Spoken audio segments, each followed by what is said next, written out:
This is TGP Nominal.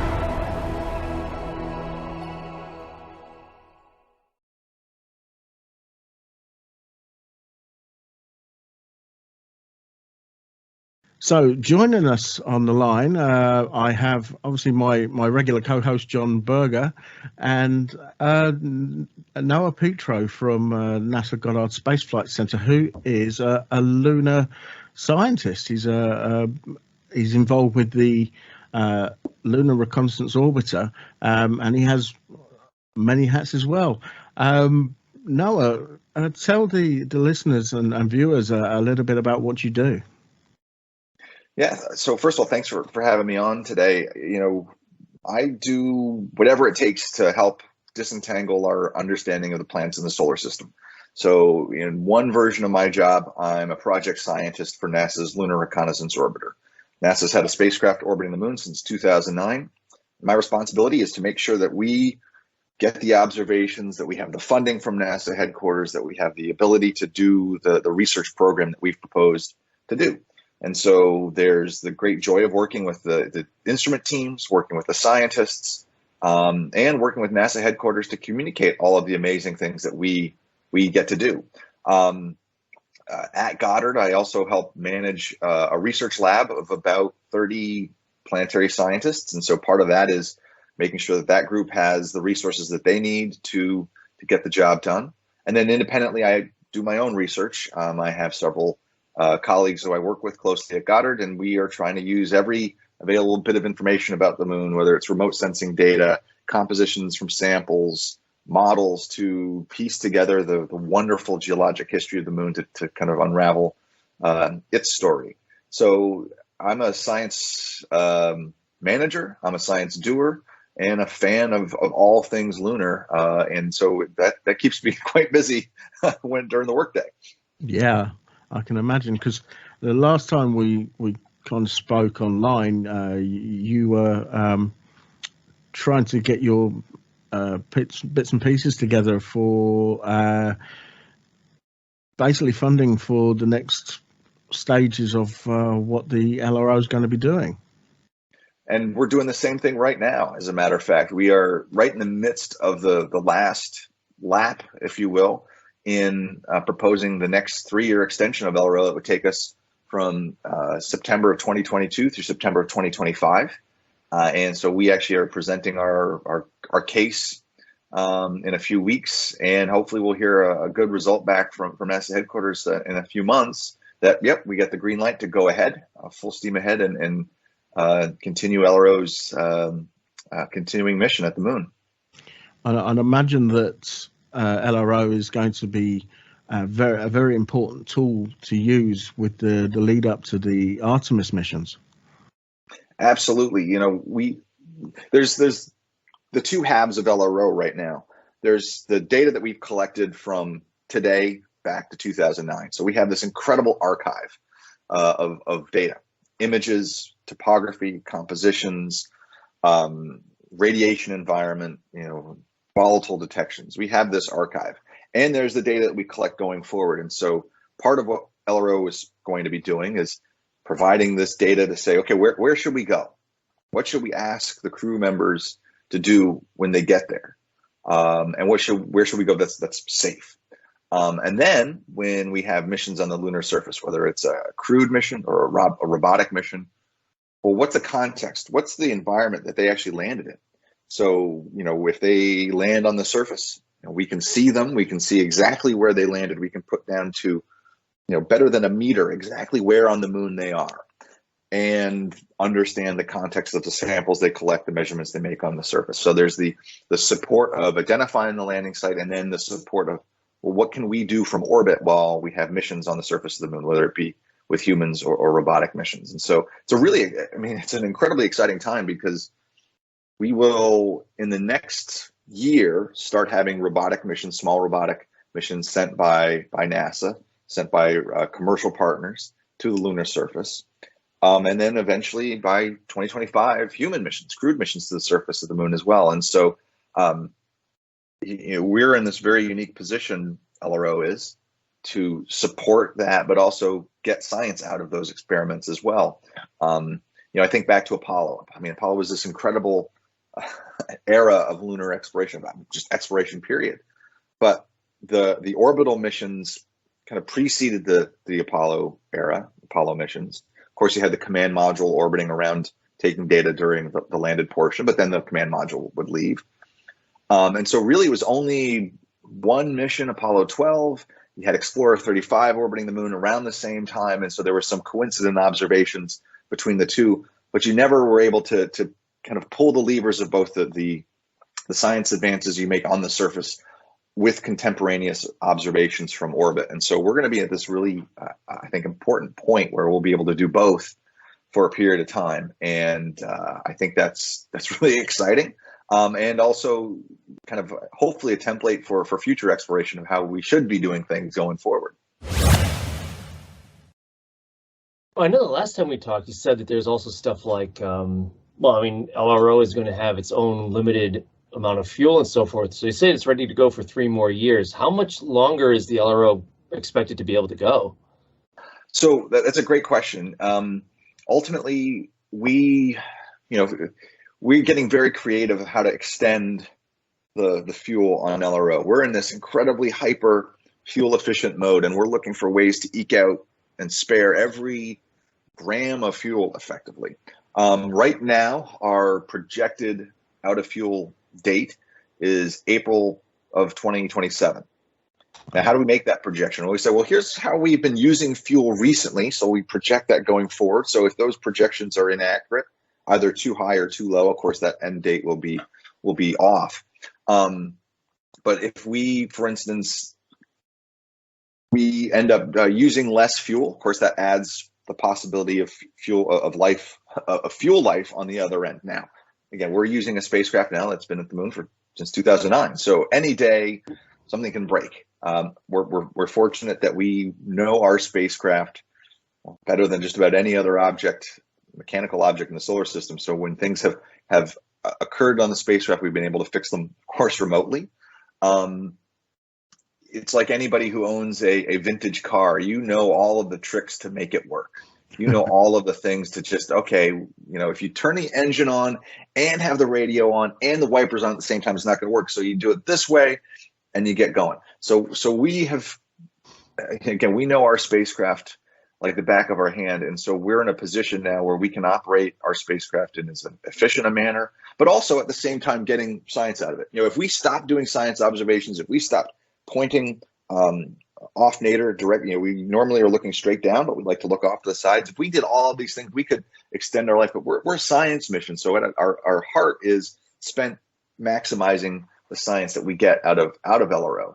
But eventually we're going to have to start making those sorts of decisions saying, well, okay, if we don't do this observation, that buys us a month on the other end. And maybe that's a trade that we have to make. But for now, our priority is getting the most science out of LRO, and we're still doing it. And it's an exciting time. I'll say it's a little nerve-wracking because we know how precious a resource we have, how important this vintage car is, and so now it's like getting the keys to your grandfather's car. It's classic, and you think, oh boy, I better not mess it up. So, I mean, you mentioned also that 2022 is quite a good year for the moon in respect because there's a lot of anniversaries and all kinds of things going on. So what have we got coming up? So in terms of anniversaries, there's 2 big anniversaries this year, in my humble opinion. Well, there's 3 anniversaries. There's the annual anniversary of LRO's launch in June. That's always a tremendous celebration. So this will be our 13th year since launch. LRO becomes a teenager this year. That's a little terrifying. We also are marking the 50th anniversary of the Apollo 16 and 17 missions. It's always nice to mark these anniversaries. There's always a little bit of melancholy saying, well, we mark these anniversaries knowing that this year will be 50 years since humans set foot on the moon. But for me, a little bit of that sadness is twinged with the idea that, hey, in the not too distant future, we're going to be celebrating the 21st century's first human landing on the moon, the Artemis Program sending a crew to the surface of the South Pole. So with those three main anniversaries, we kind of commemorate the science that came out of those Apollo missions, but also it gives us a good example, gives LRO a good example. Say, we learned this from Apollo 16, we learned this from Apollo 17, and here's how that continues to influence the science that we do today. And so that's something that we on the LRO side always look forward to, kind of marking those anniversaries and using it as an example of the kinds of things that we continue to do. We also have in the not too distant future the first of these commercial lunar payload services missions to the moon, small robotic missions that are going to be getting experiments to the surface. And one thing that we're focused on is, okay, again, finding the safe landing sites so that they are successful missions, but then saying, okay, well, those missions are operating on the surface. What do we do in orbit that says, okay, we made this observation of the exosphere of the moon, the atmosphere of the moon at the time that this instrument was making the same measurement on the surface?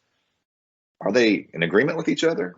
If they are, great. And if not, why? And understanding, again, what all of this is telling us about what's happening at the moon. In a couple months, we're going to be marking the launch of the Artemis 1 mission, which will be the first test of the SLS system and the Orion spacecraft, which will be flying by the moon. And so there's an opportunity for LRO to have some company in lunar orbit, and we're looking forward to some coincident observations with them as well. So from my perspective on LRO, anytime we send anything to the moon, it's a chance for LRO to observe it, perhaps, and to make coincident observations, which really add value to both, our mission and to the other missions, because then we are cross-comparing. Are we getting similar results or not? And if we aren't, we better understand why that is. And sometimes there's really good reasons why that's happening, and sometimes it's befuddling, and we have to really work hard to understand why those differences are occurring. So would I be right in saying that a lot of the things that we'd learned from the Apollo program will be used quite heavily in getting us to the moon this time? 100%. Now, to be clear, where we're planning on going with Artemis to the South Pole of the moon is a very different environment than the Apollo missions, the near side equatorial region of the moon. With that said, Apollo was trailblazing for us because they showed, one, that it could be done well, and the kind of experiments, measurements, activities on the lunar surface and what you get from them. So for instance, in Apollo, each mission took core samples. They hammered in a tube basically and removed a section up to, by Apollos 15, 16, and 17, 3 meters deep of lunar regolith. I mean, far more than I'm showing here with my hand, of course, but we learned from those measurements, those experiments, that all the myriad of things that you get by those samples. We learned the importance of documenting where the samples come from. You think, okay, maybe that's an obvious thing, but not every mission did it, and every crew documented samples in different ways. So Apollo told us exactly what we think now gets the most science out of that precious time that we're on the lunar surface. On the last almost every Apollo mission collected special samples that were sealed on the surface, that were curated specially, and now over the last 2 years, NASA is running a program that allows for the first time scientists to study some of those previously untouched samples. And so we're actually marking now kind of the next phase of sample return from Apollo by studying a core tube that was collected by Apollo 17 that's been untouched for effectively 50 years. And that, in concert with the planning for Artemis, gives us, again, good insight into, okay, well, here's what we did in Apollo. Did it work the way we thought it did? They sealed these samples on the surface. How well vacuum sealed were they?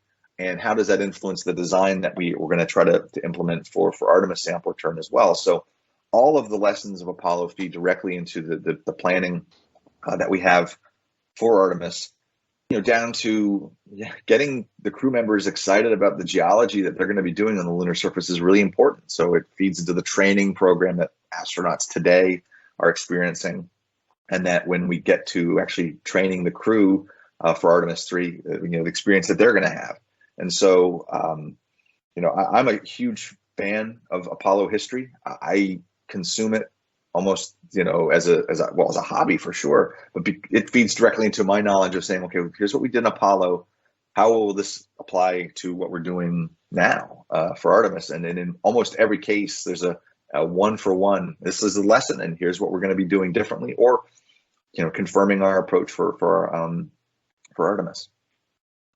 So, what goes into preserving the samples so that they'll be able to be used like 50 years on? So yeah, it's a great question. At the time, there was a recognition that the technology available in 1972 or 1971 was at that moment, and that in the future we'd have more advanced capabilities. So part of it is keeping the samples, first of all, dry. The sample lab at the Johnson Space Center, is a clean room, hyper clean. The samples are kept sealed in gas canisters so that there's no interaction with oxygen to do any kind of chemistry to the samples, and kept at a relatively uniform temperature. You don't want these things heating up or getting too cold. There are also samples that were collected that as soon as they were brought to the Johnson Space Center were put in freezers effectively. And so understanding the temperature histories, how these precious samples were curated and cared for. The other thing is just not touching them. That's a very simple thing, is not getting around. There's this really interesting struggle that we go through with samples. And I, to be completely honest, I'm not a sample person. I don't use lunar samples directly. I use the data that comes from them. I ask questions of other people who use them, but I do not physically touch samples. But, this is the great science experiment. The moment you touch a sample, you are effectively changing it. You're contaminating, you're breathing on it. So keeping the samples as removed from the Earth bubble as possible is really important. So that's why most lunar samples are kept in, again, sealed containers, sealed workbenches that are under nitrogen gases, so it's just not interacting with anything else in the Earth's atmosphere. But the moment they take those samples out, they crush them, they cut them, they send them to labs around the world, they're changing slightly. But of course, it's incumbent on us to understand that change, but then get the information out of the sample. You learn nothing by having a moon rock sitting in a display case not being studied. And so there is this struggle of preservation, but then eventually, and this is what's happening now, is saying, okay, let's crack these open and take a look. And what we've learned from the Apollo 17 sample that's being studied now is that they collected this incredible, again, roughly meter or so deep sample of lunar regolith in an incredibly complicated geologic setting. And the little fragments that are in this core are telling us something that we never knew, the dynamics of this landslide that the Apollo 17 crew, I'm jumping around here, but the samples are this amazing window into the history of the moon. And we, for the first time, have this new chapter to read. And so the excitement around these new samples, which have never been studied, and not only not studied, but like literally never looked at. Human eyes have never seen these fragments. Since Jack Schmitt and Gene Cernan collected them at Station 3 at Apollo 17 in December 1972, they have been effectively removed from the world, not hidden, but archived, kept in the back of the curation facility. And so now that we actually get to look at it, it's revealing the spectacular diversity of fragments and a really complicated geologic history that we really can only begin to understand. But the benefit, and I'm going on and on because this is so exciting, is that we have 50 years of studying these samples. So today, when we look at this brand new, fresh sample, we bring 50 years of experience so that we know what to look for. The first measurement we're going to make, let's make it as pristine as possible, because we know as more and more we work with it, any gases that are embedded in the fragments are going to be lost. Any volatiles, water that might be in it, are going to be lost. So we now know what to do on day 1. We know what to do on day 2 and 3 and 4 and so on. So we have this experience now of working with the samples that we bring to these, again, this brand new sample from Apollo 17. And that will directly feed into the types of things that we're going to be doing on Artemis. Wow. And it seems very similar to me. The preservation of the samples is kind of like the flushing that they use in the food industry to keep things preserved. It seems very similar. Yeah, I mean, you know that you have, well, the assumption at the time, and it holds true, and whether it's for lunar samples or samples that come back from OSIRIS-REx or any other sample return mission, you have these things that have never been in the Earth atmosphere. And so, you want to keep them as isolated from in their little bubble as much as possible. And it's really a challenge. Apollo struggled with this. They, by the time Apollo 17 came back from the moon, they had rock boxes, they had bags. One of the sample bags, the big bag that had rocks in it, was on the floor of the command module when they splashed it down and got water on it. We know the challenges behind getting these things back, and it's a challenge. That's why it's really hard to do this.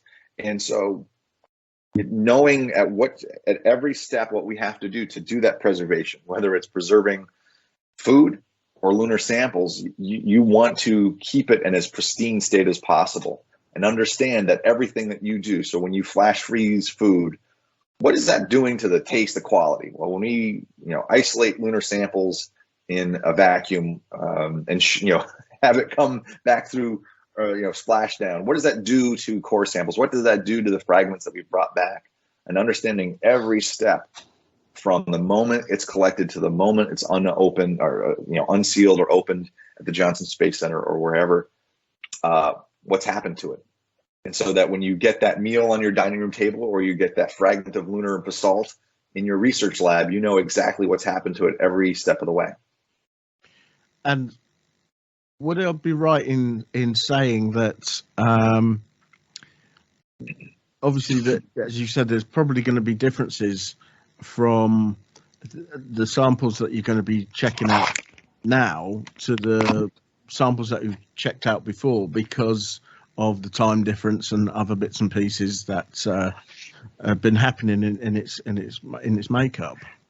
And sometimes, for some studies, it doesn't matter. If you're just interested in the mineral composition, those minerals haven't changed. But if you're interested in the isotopic composition of gases trapped inside fragments or trapped inside basalts, its history really does matter. Has that fragment, that rock fragment, been studied 16 times? What kind of analyses have been done to those samples?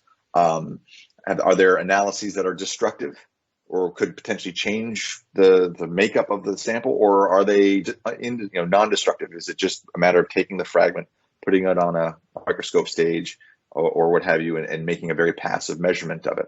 And so, one of the things that happens in curation that's really important is first documentation. Okay, here's exactly everything that we've done to every fragment, making sure that its history is recorded, but also understanding that, for any small rock fragment that's been brought back, cut it in half. Half is then preserved, again, not in its pristine state, but kept, and then half is then subdivided and further analyzed and sent out. And so that there's never a whole rock that's just lost. Like, oh, well, we've just studied everything. They've always done a very careful job of making sure that nothing is undoable. That makes sense, is that you could always go back, well, let me study the other fragment from this rock, or let me study some more. Again, and even with very, very, very small fragments of lunar sample, we've been able to do quite a bit. Our ability to study smaller and smaller fragments has evolved incredibly in 50 years. So now you don't need, well, I need this massive rock to do this thing. No, I can just give me, a 1 centimeter by 1 centimeter by 1 centimeter fragment, and I can do a whole host of geochemical analyses. So our ability to use what we have in innovative new ways is really remarkable. Again, I think those folks 50 years ago, the Apollo planners, recognized that the march of technology would go on, and that we'd be able to do bigger and brighter things with the samples. But I can't imagine that they envisioned that we'd be looking for water in lunar samples, and that we'd be as far along as we are. But here we are. The future is a strange and wonderful place. And I know a lot of the Apollo astronauts weren't geologists. I know there was some that were, but obviously they would have had to have done some kind of geology studies before they actually went into space.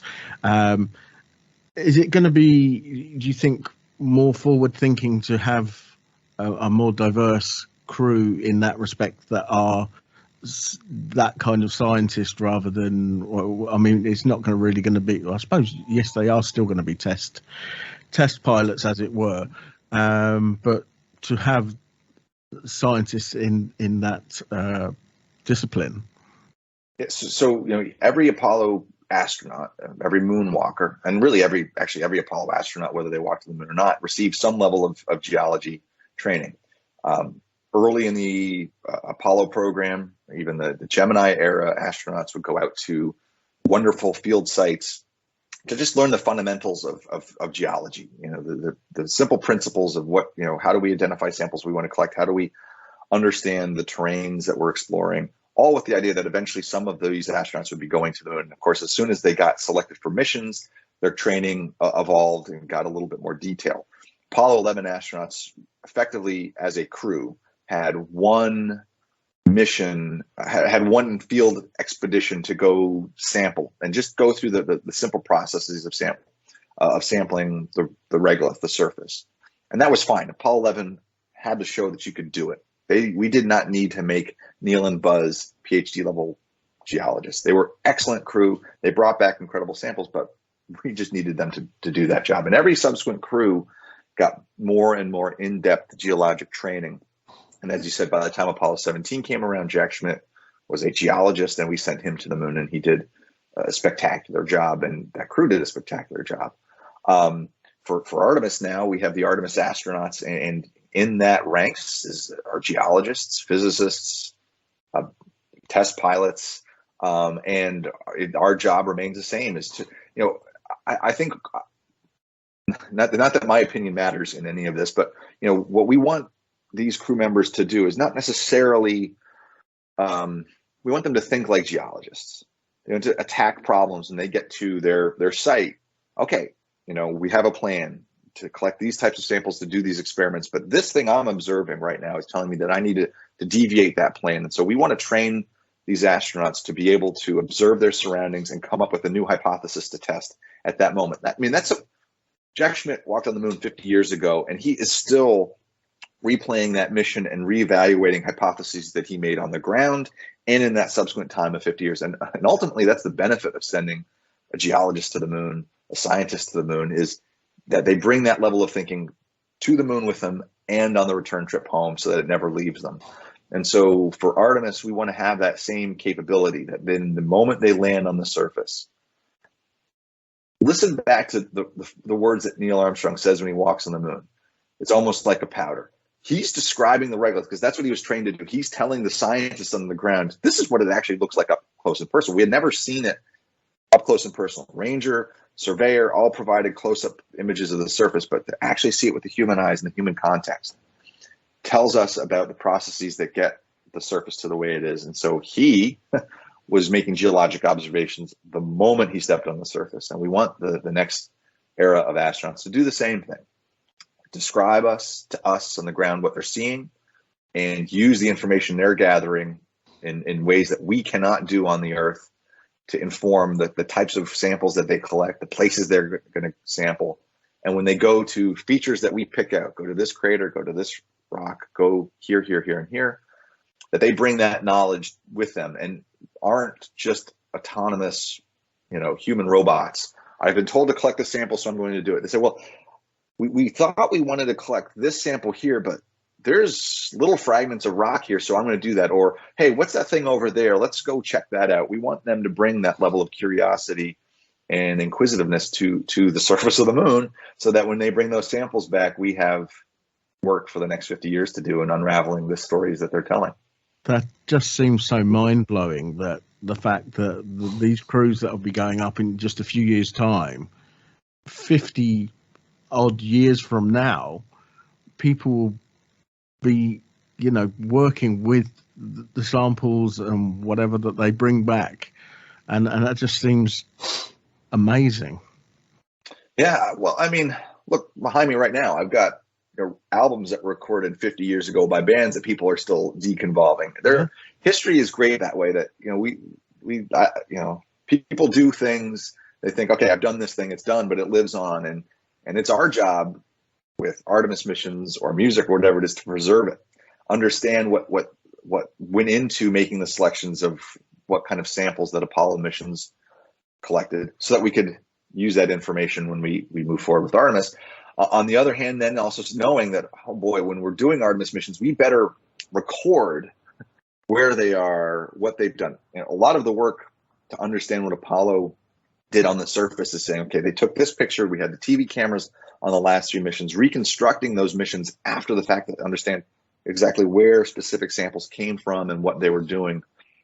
And we can use that knowledge of how important it is in Artemis to say, well, what can we do in Artemis to make that job so that 50 years from now, when someone is studying a sample that was collected by an Artemis crew, even a little bit easier to know its context. And so we never can and we never should forget our place. I won't say in making history. We're not making history. The crew members will make the history. But when they make that history, there is this unintended consequence of scientific. It's an intended consequence, but this consequence that science will live on forever with those samples. You know, Apollo samples will be studied for the rest of time. Artemis samples will be studied for the rest of time. You know, until we have shopping malls and gas stations on the lunar surface and people kind of are, you know, nonchalantly walking around the moon, maybe then that importance will dwindle. But for the time being, when it's really hard and challenging to get to the lunar surface and get samples back to Earth from the lunar surface, those fragments become treasure troves. So speaking of you said that the previous missions were all more equatorial. So you said this one is going to be more in the southern pole of the moon. Is that specifically because they want to try a different geological area of it? And what part did the LRO have in selecting that area, if any?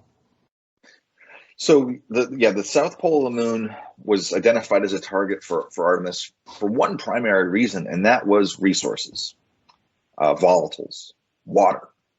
The idea being, if we're going to go back to the moon, let's not go back for 3-day missions over the span of effectively 4 years. Let's go back and let's stay.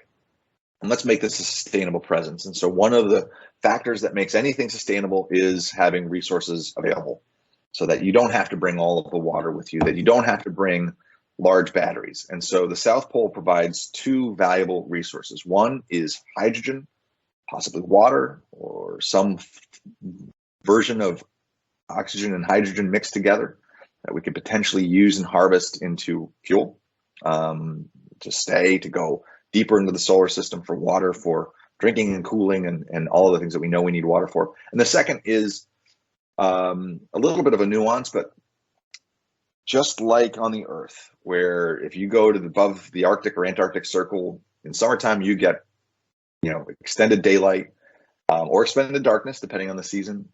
There are places near the pole, both poles of the moon, that get extended illumination. Now, not 100% illumination like the poles of the Earth, but maybe instead of 14.5 days of darkness and 14.5 days of sunlight, you get maybe 80% of a lunar day or a lunar year illuminated. So you have a little bit extra solar power.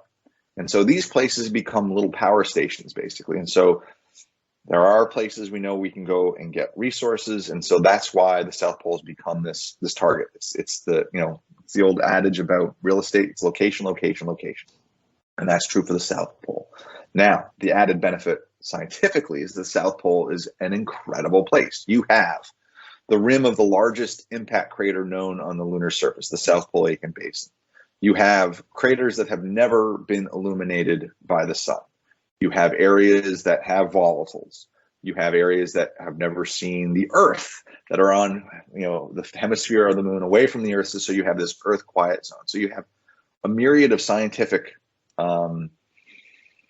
checkpoints that we could explore and go and touch. The Artemis mission that lands at the South Pole, and the first Artemis mission, will be landing on a surface older than any terrain we've landed on with humans before. There's a possibility that the rocks that are brought back by the Artemis crews are going to be older than anything that was brought back by Apollo. So that will give us a window into what was not just happening 3 billion years ago or 4 billion years ago, but maybe 4.2 billion years ago, the very earliest history of the moon. And so there's a possibility that, again, just as Apollo rewrote our understanding of the moon and the Earth and the rest of the solar system, that Artemis will add that chapter. There will be that record scratch moment after the first samples are returned from from Artemis, where we say, we thought this for 50 years, but wait, maybe the moon is older, or maybe this complexity factors in. And so, I am so excited for that opportunity to be not proven wrong. Nothing that we've found so far is wrong. It's just incomplete. And so Artemis will help paint a more robust, complete picture of the moon, and by connection of the Earth as well. So you also said there about sort of like a stepping stones. The moon is going to be a big part of that for moving on to other celestial bodies. Absolutely. For I think for two main reasons. One, again, the possibility of fuel. Getting into space is challenging. It requires a lot of fuel to get away from the Earth. So if we can get to the moon and get fuel out of the lunar regolith to help propel us deeper into the solar system, all the better, because that will facilitate going to Mars, going deeper into deep space. But second also is ask the question so that when we do go to Mars, Mars is going to be tricky. I'm excited for that, but we can be wrong with our scientific hypotheses, but we can't be wrong with our approach. And Artemis and our exploration of the moon will help hone that. I firmly believe that. And so the moon will be not only a resource stepping stone, but a scientific stepping stone. I don't think that we need to understand every facet of the moon before we go on to Mars, but we need to be smart about the kinds of questions that we're going to be asking on Mars. Simple sample return from Mars from one location will be great, but it has to be driven by a desire to know more about the complete history of Mars. And I think we have to be better educated about the complete history of the moon and how to study the moon and conduct experiments and just operate. Mars is going to be hard because astronauts are going to be largely independent of mission control. The time delay will not allow for questions the crew asks to be effectively immediately answered by support staff on the Earth. They're going to have to operate as really they're on the frontier, and they're going to have to answer and solve their problems, at least immediate problems, without intervention from the Earth. We can practice that on the moon. We can train for that on the moon. We know that if something goes wrong on the moon or near the moon, we can get back relatively quickly. In 3 days. Apollo 13 told us that in even the most dire of circumstances, we can get home. We won't necessarily have the flexibility of having an Apollo 13 style event happen on a Mars mission because of the time involved. Certainly having Houston radio up in real time, how to convert gas canisters to scrub CO2 out of the atmosphere, that will be challenging to do in real time. So the crew will have to learn how to work somewhat autonomously. Again, that's not completely without the Earth in the loop, but they're going to almost be on their own. And so we have to be prepared for that as well.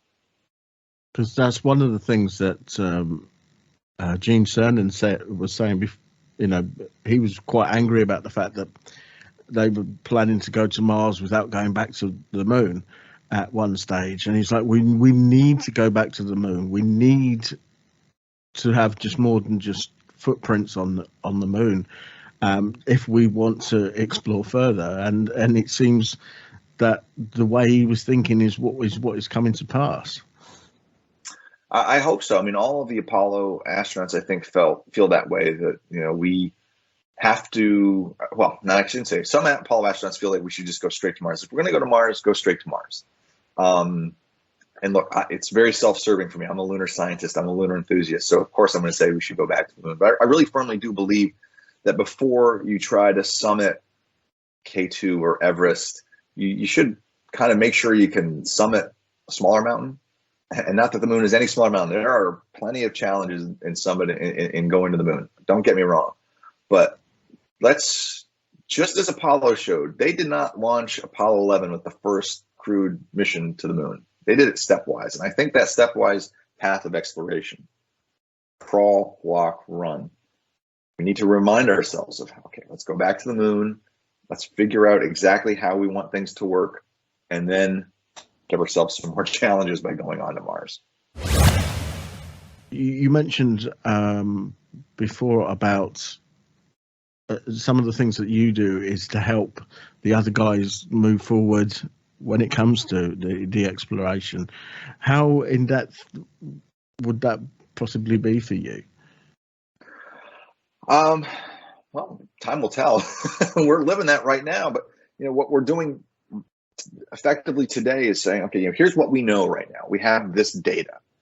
What is the my big phrase for the last 2 years has been, we have to listen to the moon. The moon is telling us everything we need to know about where to go and what to do when we get there. We just have to be smart enough to look and listen to it. And the way we do that is by analyzing the data that we have in hand from LRO and the data that we continue to collect from it. And so one of the jobs that I have accumulated is, okay, here's the best data that we have for the South Pole, for these landing sites that we may be visiting right now.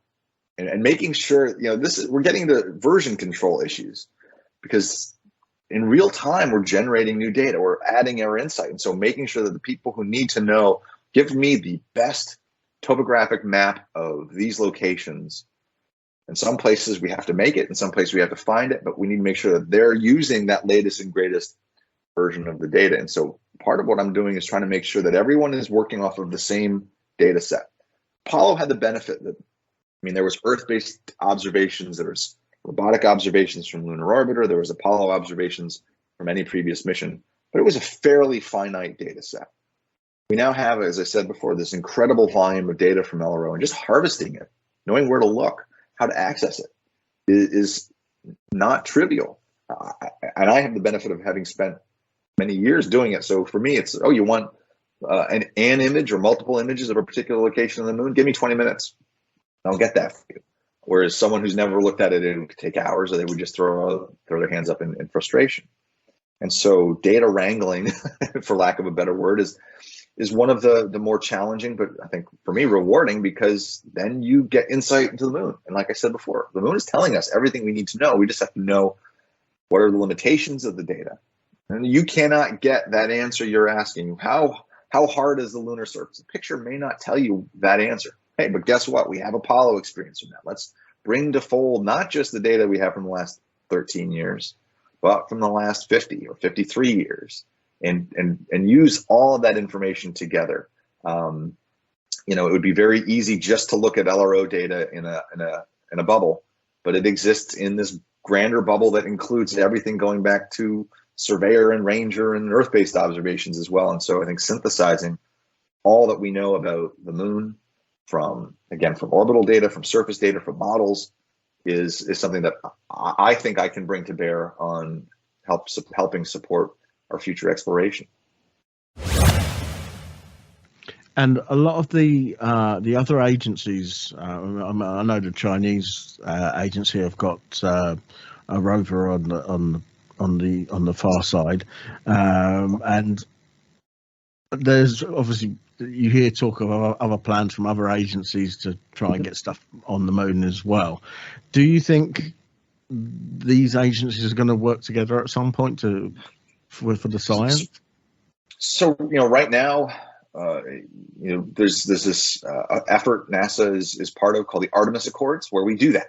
Where we know we can't do what we want to do at the moon alone. Again, I talked about sustainability. We don't. Part of me wants to recreate Apollo, but we don't want this to be 6 missions and we're done. We want this to live on, and one way for it to continue is to have large-scale international buy-in. The International Space Station is a very good example of that.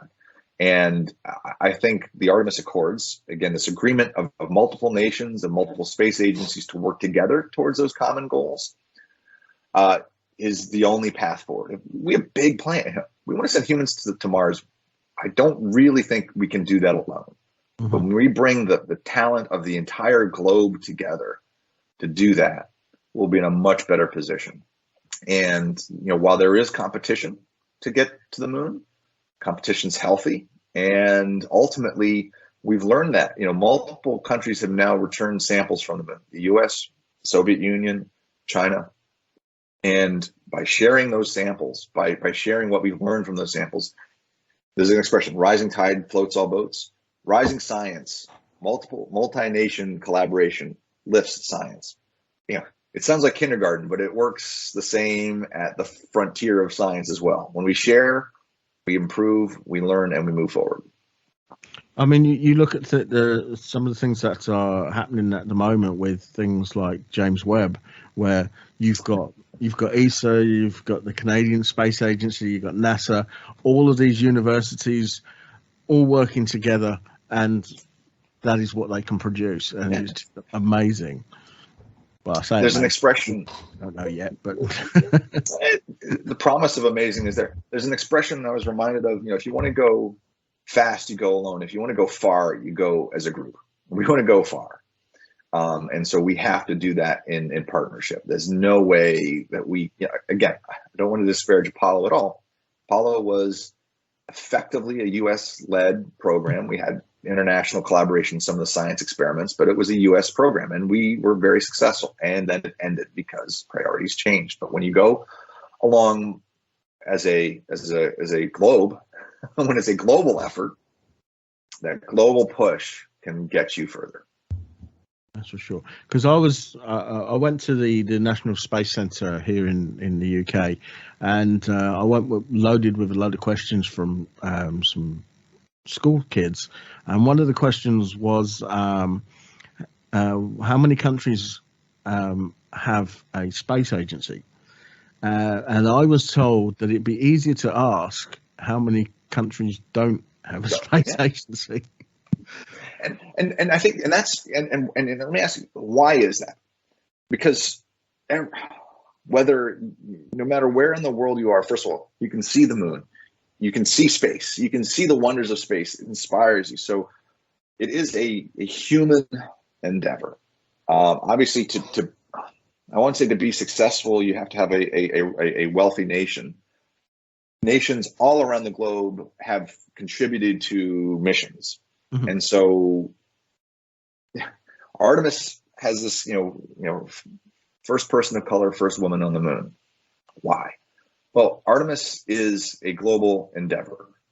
And by having not just buy-in, but support from around the world. And again, Apollo had support from around the world. People everywhere in every corner, except for the 3 countries that did cover Apollo, participated remotely.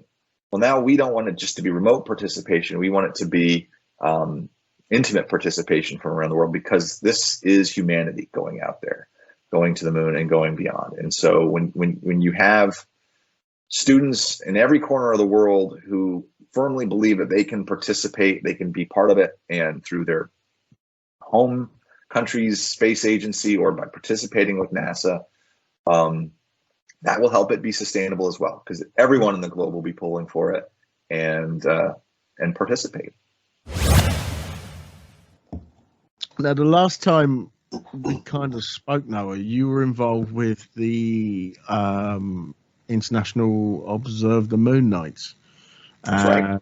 And you did a fantastic speech on there, and there was a lot of imagery that was provided by LRO on there, and it was fascinating to see, because it was almost 3D in its build-up, and it was mind-blowing to see.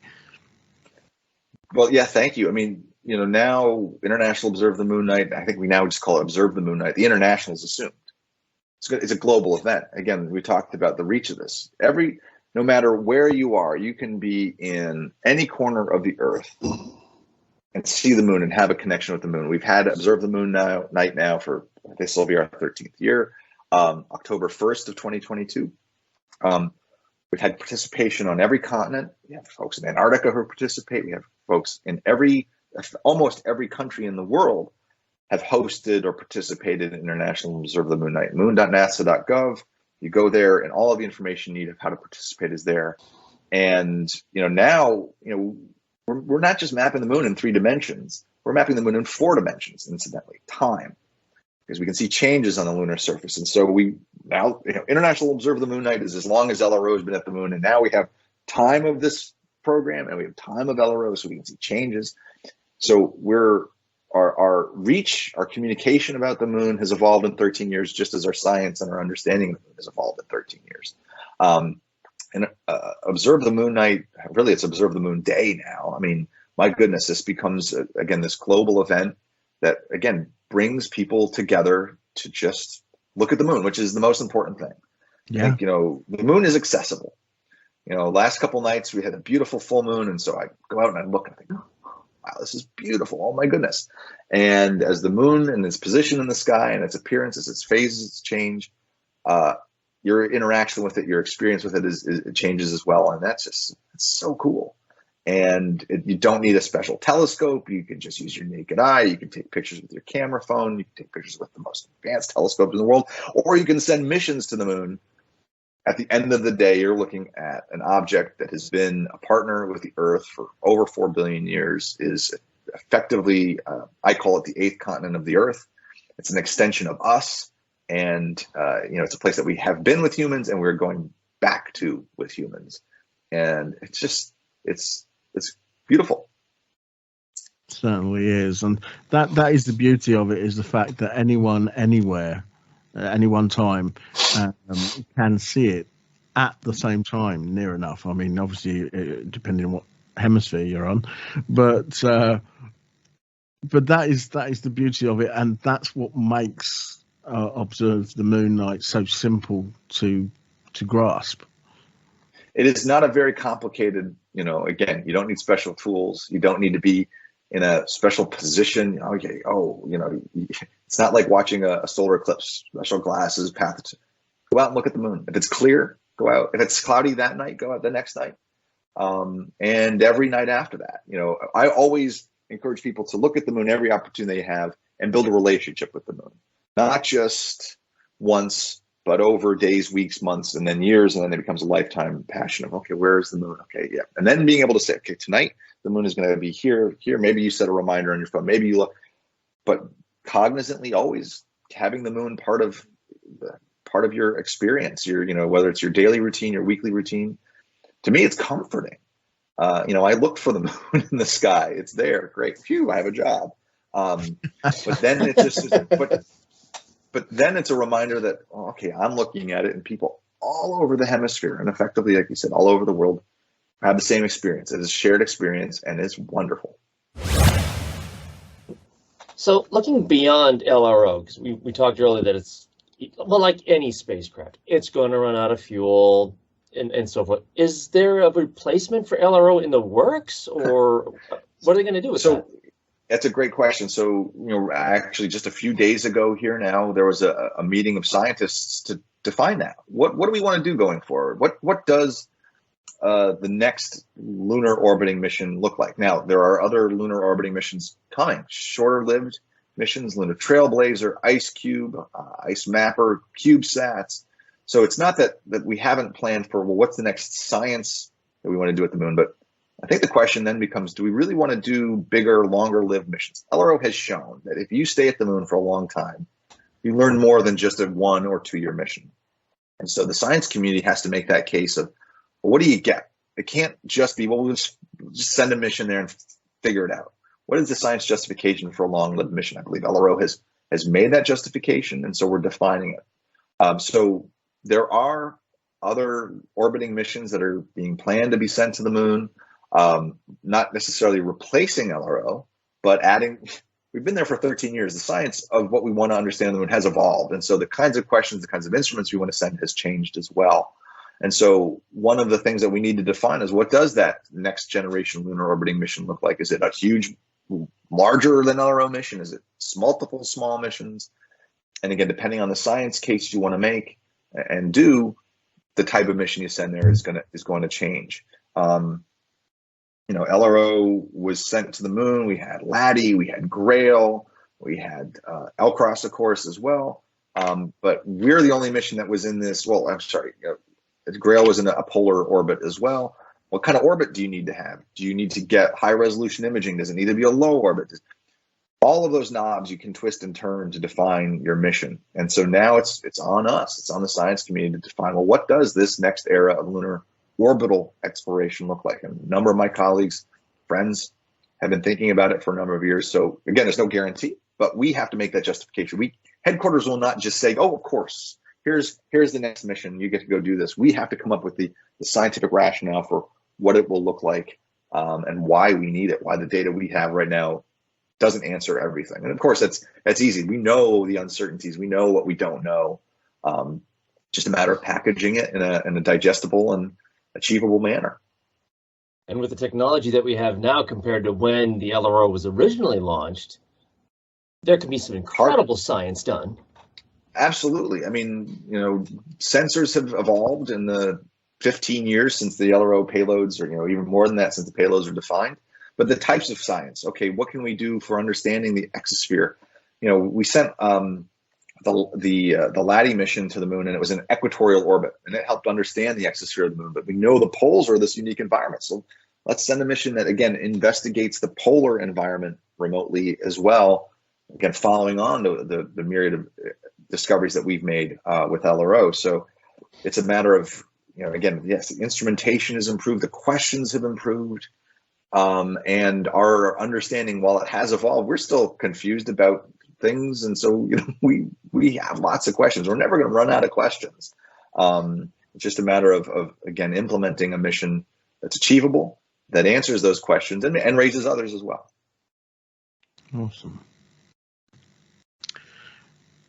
Now, Noah, you've been on the show now. This will be your third time coming on TGP Nominal, and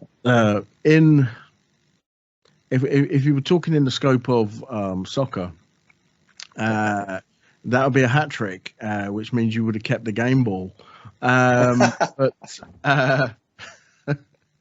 so we would like to make you, if you would like, to be one of our honorary crew members. I would be honored. I don't get asked to join other teams very often, so I would be delighted to participate. And let me thank you.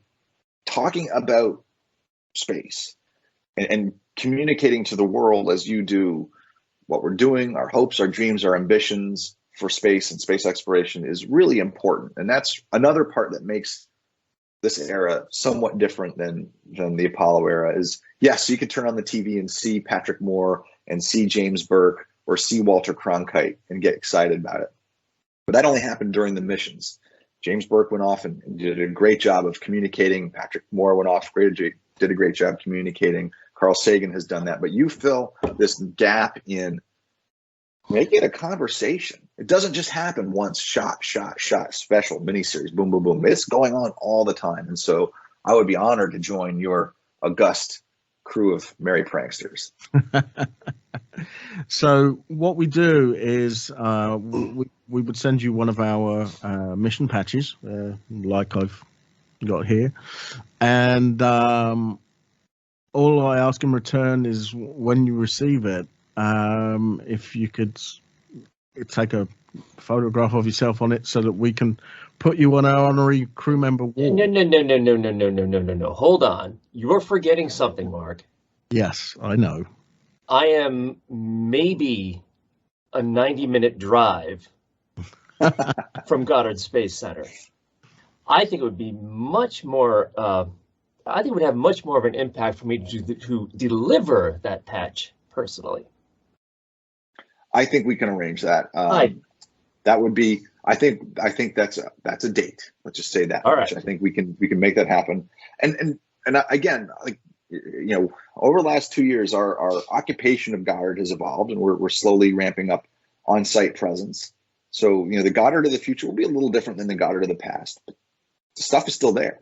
The labs are still working. The things that we're building are still happening. We're still developing hardware. And so, part of my future excitement of returning to Goddard is to see what this brave new insight in-person working environment is, but also then to share that with you, John, or with anyone else, because it's our agency. It's not a place I work. It's all of ours. And I would love to do that.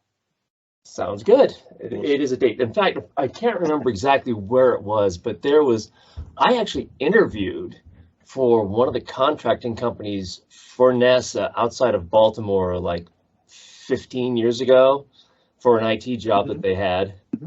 And it was, I can't remember, it dealt more with the space station than anything else, I believe. So I don't think it was actually Goddard, but I do remember being out there and interviewing with them, which was very cool to think of. I pinch myself all the time. I'll be honest. Every day I'm like, that's right, I get to do this. That's pretty cool. That's great. No, I'd love to do it. I'd love to have you and show you around, reintroduce myself to Goddard, and become a member of your crew. That would be. Well, are you not at Goddard though? What do you mean reintroduce yourself? I'm in my I'm at Goddard. I'm in my basement. I've been in my basement for 2 years now. Oh, fair. So Yes, I'm at Goddard. Same here. So I'm at Goddard. I'm not at Goddard every day anymore. So I need to remind myself where the coffee shops are, and all of the hidden gems of our fair space. It doesn't even have to be a Goddard. Just being able to hand it to you would be cool enough. We'll get it to Goddard. It's all right. The future is looking bright. Okay, sounds good. Because for me, chatting with someone like you is amazing, because when I was a kid, NASA was something that wasn't approachable, especially being on this side of the pond. But now, I never would have thought that I would be talking with somebody who works at NASA about the different projects that are going on out there.